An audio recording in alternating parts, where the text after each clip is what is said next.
It's been a little over 3 months since I have applied this ceramic coat to the white interior of my Tesla Model 3. Since applying this, I purposely did not clean the seats just to see how well the cleanup process would be. As I have stated in my previous videos, I work at an airport in a logistics field working mostly outside, which can sometimes be risky owning a Tesla with white interior. Hope you guys are doing well. My name is Evan, and if you're new here, welcome. Overall, I would consider myself to be quite clean, maintaining the things I work very hard for. As you can see, after 3 months of routine use on the driver's seat, I'm still very pleased with my decision to go with the white interior. I bought this car in December of 2018 and still the seats appear to be holding up great even in the occupation I work in. The most prone part of the seat is the very side edge where we all get in and out, constantly rubbing the material of whatever clothing we are wearing. I would take extra care when applying the ceramic coat to the driver's seat due to the fact that it's the most used seat. I personally applied 3 coats to the seat alone. There is one stain after 3 months that has appeared which I'm hoping will come up after this cleaning. And of course the original blue streak on the rear seat that formed, but this was before I applied the ceramic coat.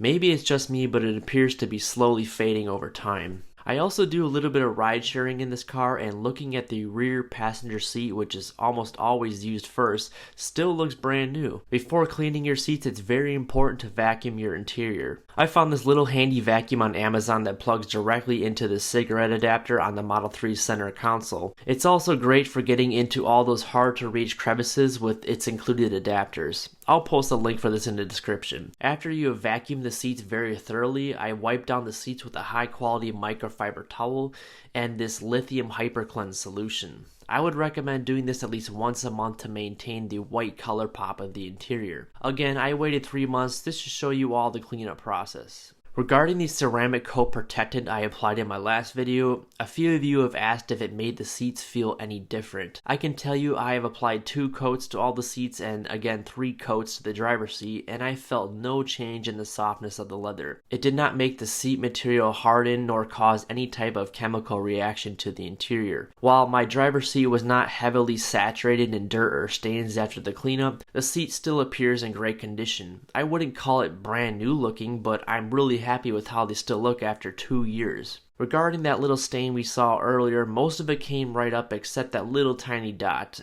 I may have to spray the Hyper Cleanse solution again and let it sit on there for a few minutes. Really though, this is hardly noticeable. I had to really focus the camera to see this. From far away you can't even tell. For anyone getting the white interior on their current or future Tesla, I would say ceramic coating your seats is a must. This ceramic leather shield appears to be working quite well, and I wish I had applied this at delivery rather than waiting a year or so. Overall, I give the white seats of my Tesla 2 thumbs up. I think it makes the car interior look awesome, especially with my AU Taylor floor mats. It really doesn't look like any other car out there. If you guys found this video update helpful, please consider clicking that like button down below. I will be posting another video update regarding the AC smell in the coming week. If you are considering getting a Tesla in the future, be sure to click the link below for free supercharger models. Until the next video, see you guys.